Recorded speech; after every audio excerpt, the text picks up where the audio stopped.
The culture of Norway is so amazing. I love it. It's really respectful and they're very family oriented. Sometimes going in as a foreigner, it can be seen at first as that Norwegians are aloof or even stuck up sometimes, but as you get to know the culture, they're really not. They're really the most amazing people ever. Of course, I'm biased because I love Norway, but they're incredible. And there is a bit of a wall, like I said, they don't like to speak with strangers. That's not, they consider that sometimes like infringing on your private space. Like you'll be on a bus and it'll just be completely silent a lot of times. But once you get to talk to them, and they're so open to talking, and once you get to know them, they're the most loyal of friends and they will help you with anything. They're such people in a way, just not necessarily with people they don't know. So once you get into who they really are, then there's no end. They're just amazing. And then with family, they're so family oriented. They just, like, oftentimes you'll when we would go knocking on doors, and we'd go door to door every once in a while, and there were certain times that you knew that it wasn't really respectful to try and talk to them at that time, because that was when they were having dinner with their family, or on weekends oftentimes they would leave with their family, or shops are closed on Sunday because that's a family day. It's a time, even though, you know, Sunday is often considered like a religious day, they're not necessarily very religious, a lot of them, but they're very, very family oriented. And I just love that. That is so amazing. And I think in a lot of the ways, the world needs more of that. Just like family is that central unit. And so they're just focused on that. And they're always just, and once you get to know them, it's like you're almost adopted into that family. Like you're just one of them, and it's really incredible. They're really amazing. Norway is very expensive. It's a very expensive country, but it's a very nice country. It's a very clean country. It's a very safe country. I never felt, obviously I was careful, and I, you know, kept a lookout for my safety and looking around me and things. And of course there is crime and things, but I feel like in general it's a very, very safe place to be. And it's like you don't have to worry. There were people that would lose their wallets, or they'd accidentally leave them on the bus, and 8 or 9 times out of 10 someone would turn that wallet into the community center and that person would get it back. Like, how often does that happen in America? It doesn't happen nearly as often, I feel like. So that was really incredible. The people are just very honest. So it's a very safe country. It's a very honest country. Everything in America is bigger. It kind of blew my mind. When I went to Norway, it was a bit of a culture shock, of course, but everything was new, so I feel like I didn't notice it as much. But I got so used to things there. You know, different stores were just barely bigger than like a gas station store here in America sometimes. And then, so when I came back to America, it was such a culture shock, because I was looking at, why are there are 7 lanes for one direction of traffic on the freeway? Like, everything's so big. You know, the food proportions are big, the stores are big, just the buildings are big, everything's big. It was quite the culture shock. It's not bad. It's just interesting to see the differences. In the place that I grew up, there was not a lot of public transportation. So I had never actually ridden a bus, except for one time when I was also in Europe. I was not into public transportation at all. So when I went to Norway, that was a bit of an adjustment. They have a lot of public transportation there, especially in the bigger cities, and you can hop on the bus practically anywhere, and you can just get to know the bus schedule, and you can get yourself around, no big deal, no problem. It's really, really nice, so that you don't have to have a car necessarily. You just hop on the public transportation as long as you have a bus card, and you can go just about anywhere, which is really nice. It's really helpful. I was not a fish lover before I went to Norway, and so I didn't really grow up with fish, and I didn't like it. I didn't like the smell of it. I thought it was gross. And then I got to Norway, and I knew that I had heard that there was a lot of fish there. And so I got there, and sure enough, just a couple days after getting there, I went to a family's house to eat, and they served me fish. And of course, this was in Ålesund, so it's on the west coast, right next to the sea. This was fish that they had caught themselves just a day or two before, and so it was super, super fresh. They put it in this super yummy casserole, and that was like the beginning of my conversion, I guess, to seafood. And now I love it. You know, the salmon, the cod, the different things, they're delicious. I had a couple weird foods, not a whole ton, but at Christmas time I did have Lutzfisk, which is very classic. We just, of course, had to have that experience. It was not my favorite. It wasn't as terrible or intolerable as I was expecting, but it wasn't very tasty. I feel like the concept of it was to get as little fish as possible with each bite, and to cover it with all of the other ingredients or toppings that they provide, and basically just cover up the texture and the taste. I felt like was the concept when they taught us.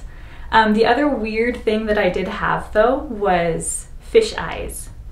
I had, they were salmon. They bought salmon heads, and they took out the eye, or they cooked the whole head, and then they took out the eyes, and they just had a bowl of fish eyes for us. And so it was mostly just to have us try it. So I only tried one, but it was more of a mental block than anything. They didn't actually taste bad. They were just weird because it's fish eyes, and what do you expect? So those are probably the weirdest things I had. There's like a little hard film on the front of it that you have to take out. So you put the eye in your mouth, and then there's this little hard film, and so you just like pull that out, which is kind of gross, but you pull out the little film, and then the rest of it honestly just dissolves in your mouth. It just like kind of disappears, and it just tastes like regular salmon. I don't know. So it's just a mental block. I don't know. It's weird. It tastes fine. It's just eyes. You're eating an eyeball.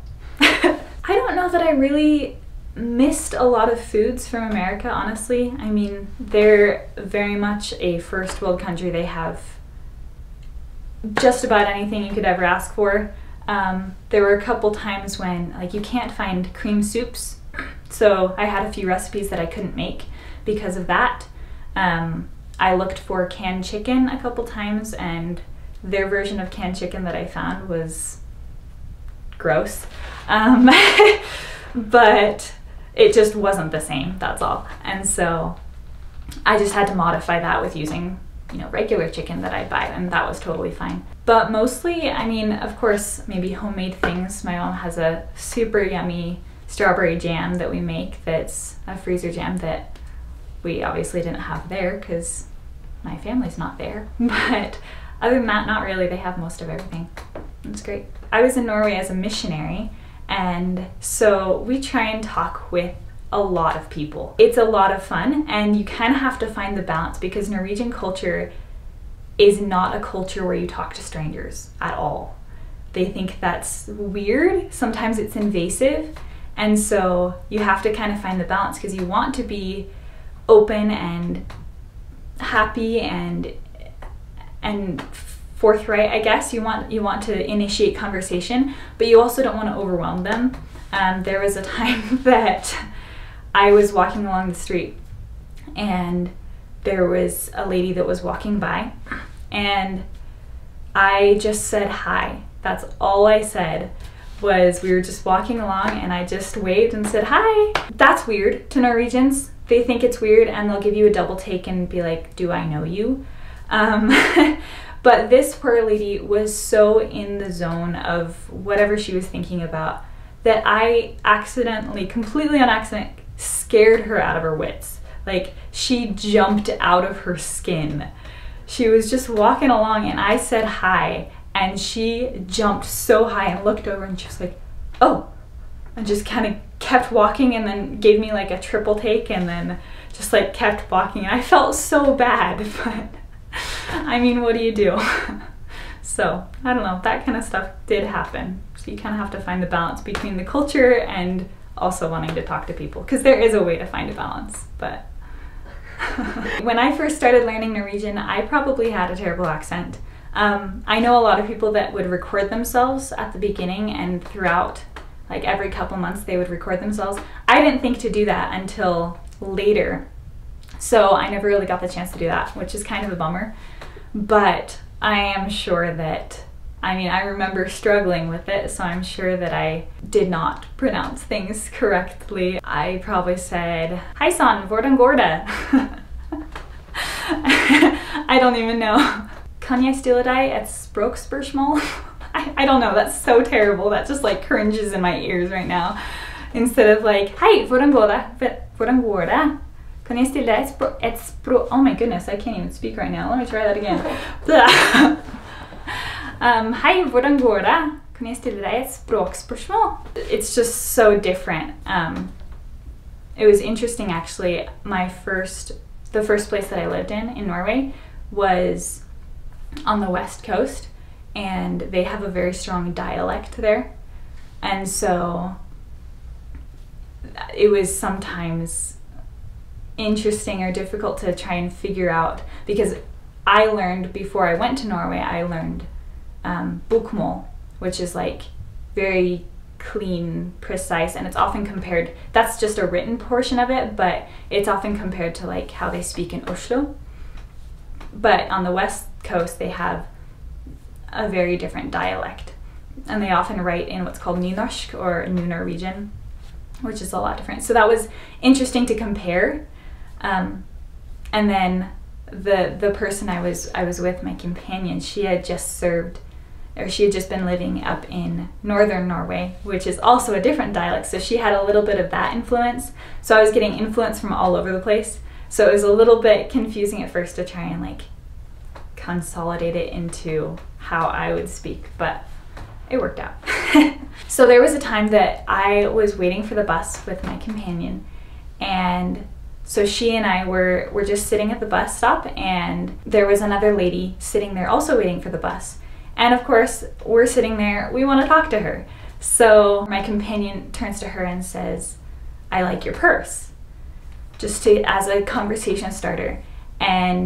But poor thing, she was kind of new in the land still. And so the word she was looking for purse was veske. But that can often be mixed up with another word for bag, which is pose. So she was looking for pose, even though that's more like a grocery sack. And so she's looking for pose, but she got a little bit mixed up as well with that, and she accidentally said pølse, which means hot dog. And so she turned to this woman and said, Jeg liker pølsen din. Like, I like your hot dog. And the woman was just so confused, and I felt so bad for her. And I should have jumped in right then, but I didn't, because I wanted her to like have the conversation experience.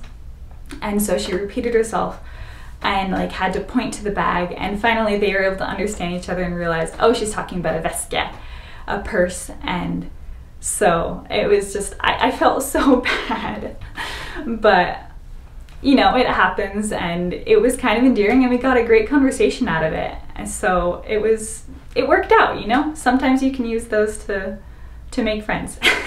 Norwegian is a wonderful language.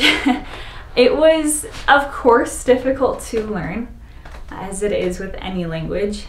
I did take some Spanish in high school, so I had learned somewhat of a foreign language. It was different learning Norwegian, I feel like.